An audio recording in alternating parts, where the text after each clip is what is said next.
What is up, y'all? Hope y'all having a wonderful day. We are here for the back nine and part two at Sugarloaf Golf Club in Maine. It's been a dream of mine to travel to Maine. This is my 49th state visited, so I only have one more state left to go, which is Alaska. Hopefully next year we'll be able to make that happen. Finished at 1 under on the front nine. That was filmed yesterday. Some weather was blowing in and I had to cut yesterday's round short. So we're back here today for the back nine, and these views are absolutely spectacular here at Sugarloaf. We're just gonna jump straight into number 10 here. Par 4 down the hill, 334, and what a view. This is absolutely stunning.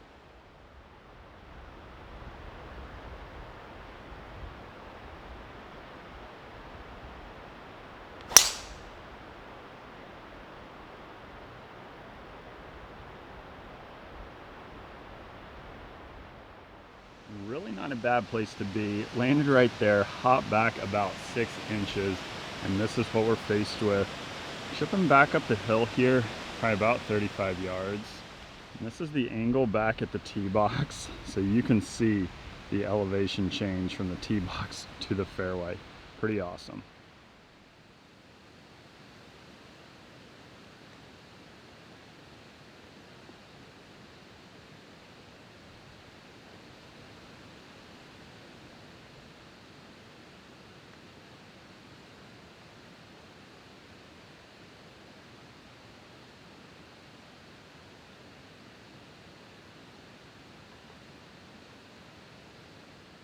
We remain at 1 under for the full 18 through 10.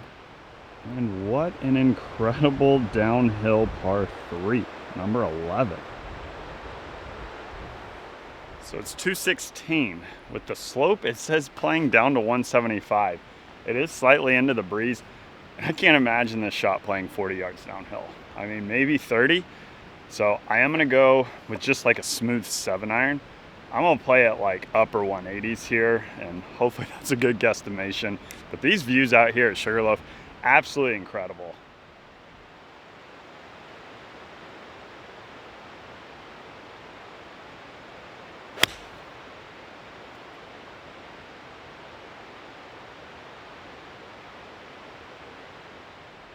When you're playing a course for the first time, it is really hard to get yourself to play a shot 40 yards downhill. But I didn't hit that great, caught it a little off the toe, and it landed kind of front portion of the green, kind of hopped to the middle. So I'd have to say with the contact, I probably hit that no more than like 182 or 3. So it definitely plays way downhill when you come play here. And that's where we were coming from. I have no idea, but I'm gonna say well over 100 feet drop. There's where I landed. It did hop forward. Got about 30 feet. See if we can't roll the rock. And this stream is just off the left side of the green here. So do not miss this green to the left.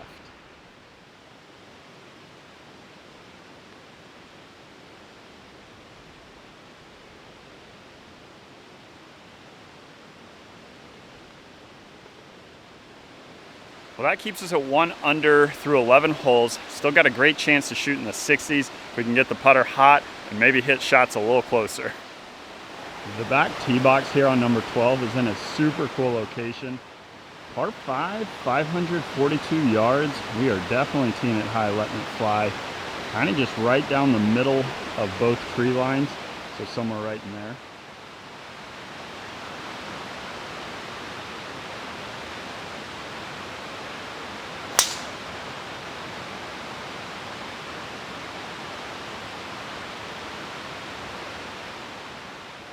So walking back to the cart across the bridge, we spot this rock that has like a million tees on it.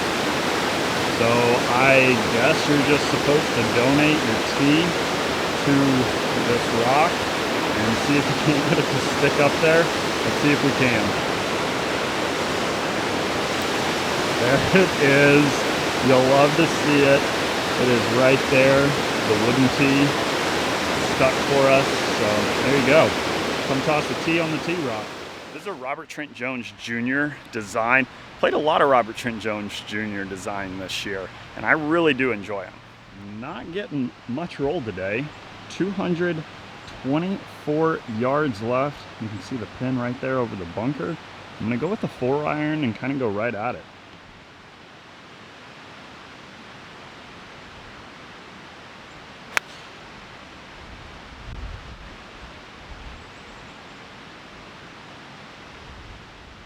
So the stance did kind of dictate the ball flight there. Should have hit it with a little more height. Was driving up here. We're front edge, so still a quality shot. Just need a little more height so we get a little more carry, because the ball isn't really releasing once it lands. But I mean, I was only, I don't know, 15, 20 feet short of pin high. You can see it right there, very front edge. Got about 30 feet here for eagle.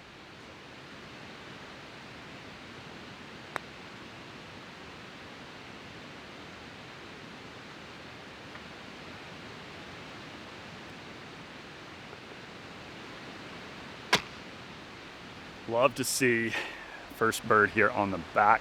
Gets us 2 under on the day, 1 under here on the back. Through 12 holes, we're on a number 13, par 4, 401. Looks to play pretty straight here. See the 150 stake there in the middle of the fairway. I think our line's gonna be just over this left bunker with driver.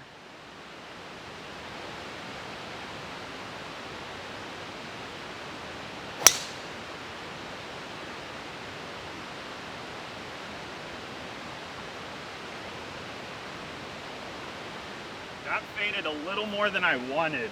It carried all the bunker and just kind of hopped straight, probably in the rough. So this was the line that I hit it on. The bunkers are right there. It must have landed like right there. Trundle, trundle, trundle, cross the cart path and up under this tree. I can get a club on it, but this is definitely not ideal.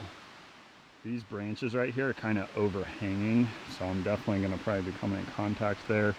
I'm gonna go with like a little gap wedge. That way it doesn't get up too quick. Hopefully just get something up there short of the green, if not just on the front edge. Don't want to be too aggressive here. And I only have about 75 yards here.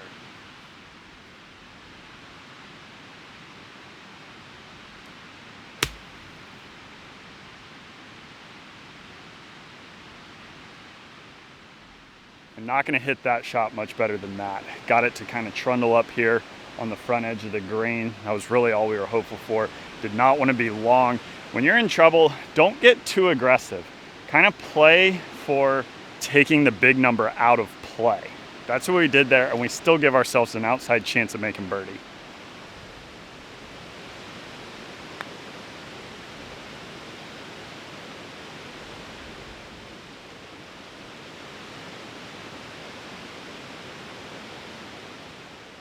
We're on the 14, par 4.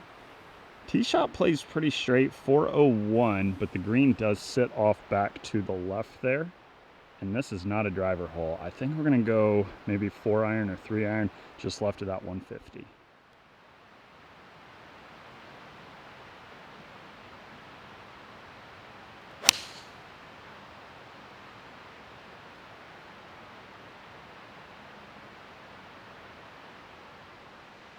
Like I said, missed that one a little left, but we are just fine. We got past the corner. 145 yards left to a back hole location. I think we had the right club selection, something to keep us short of that bunker. Next time I would probably prefer to be up on that shelf. This is a big slope right here, and to hit more club, to be down there, I just don't really see the risk reward being worth it, because you're not gaining a whole lot of yardage. We're gonna go pitch and wedge here, and no, we're not. The wind just changed. Gotta walk back to the cart. I think we're gonna go gap wedge. Wind just felt like it was helping, and we do not want to be long in this pin.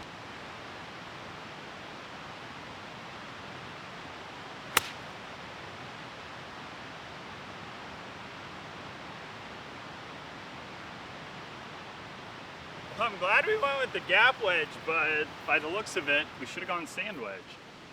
So here's where we are, and that is our vantage point. Like I said, you do not want to be long back here. Not much green to work with on our line with the flag.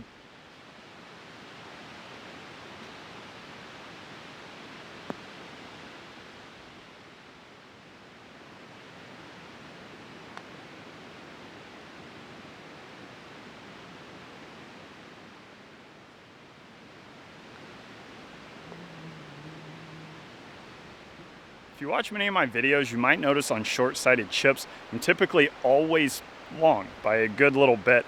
The reason for that is I am erring to where I take double and the big number out of play. If you leave yourself short-sighted for a second time, the likelihood of making double goes through the roof. We're on to number 16, par 3, 165. That's what we're faced with right there. I think this is just a full 9-iron.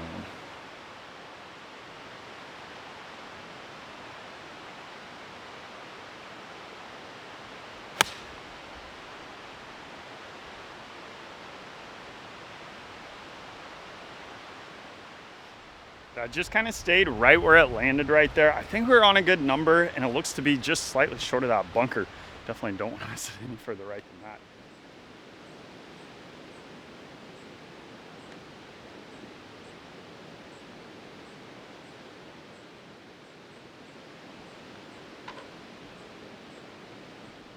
That up and down right there leaves us at 1 under par on the day, level par here on the back. We're on a 16, par 5. Got an opportunity to get one back right here. Maybe 2 if we hit a good tee shot. Dogleg to the right, so we're gonna be aiming down the right side, playing a little fade. There's bunkering down the right. It is back into the wind, but we should be able to carry those bunkers, no problem.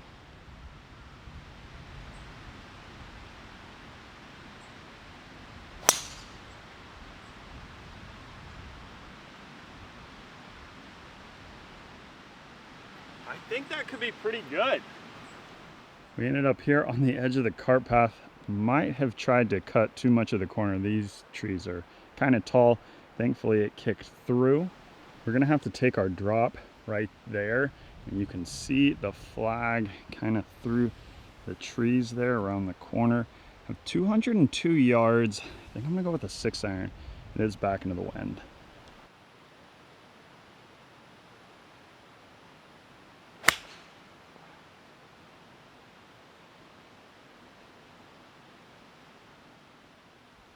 To see, it was just a little left of the flag. I think it might be up there putting. Coming up here, it was into the wind, and maybe I just didn't hit that as good as I thought. It's a little short, not a bad place to be, chipping up the hill.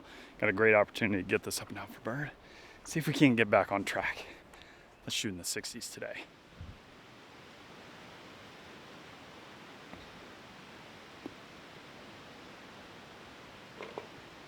Let's go. We have not had a chip in a minute.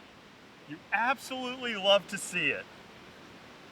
And we're going with the double pin slammer for eagles now, so that is the momentum we needed right there. Gets us to 3 under. Drop a like down below for that. That was so much fun. We're on a number 17, par 4. A little bit of cloud cover, but normally you can see the mountain up there. Still an incredible view, 382 yards. And I don't think this is driver. I think we're gonna go like 4 wood, like right in there.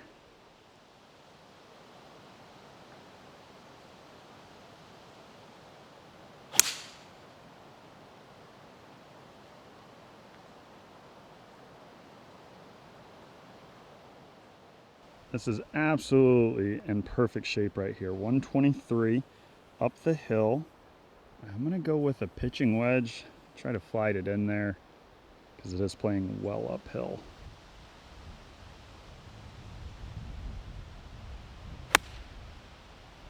Oh, down.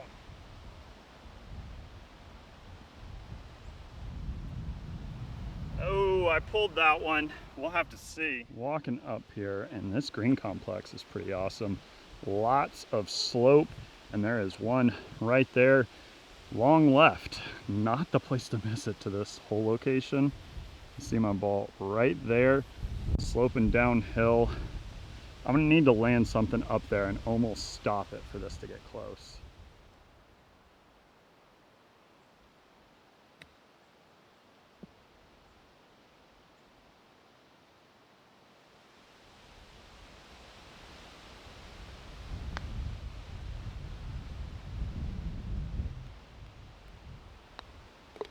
The bounce back bogeys, you do not love to see them.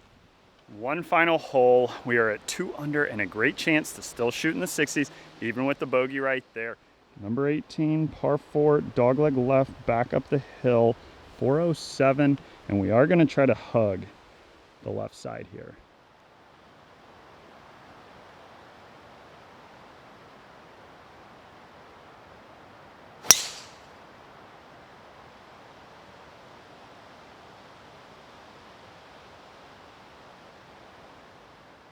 Final approach here at Sugarloaf.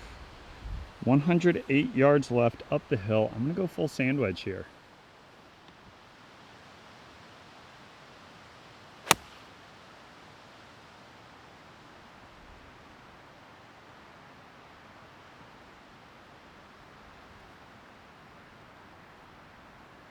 A little left, but I think that should be on a pretty good number right there. Walking up from the left side of the green, there's where it landed. We'll fix that pitch mark here in a second. Spun back to here, about 20 feet. That's in strong. Let's roll the rock.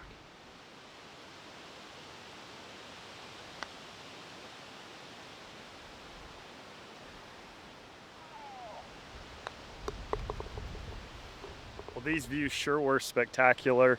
2 under here at Sugarloaf. Played some good golf, made some birdies, made some bogeys. Need to work on distance control and my lines, but what a course to experience my very first round of golf in Maine. As for me, Sugarloaf, we'll see you when we see you. Peace.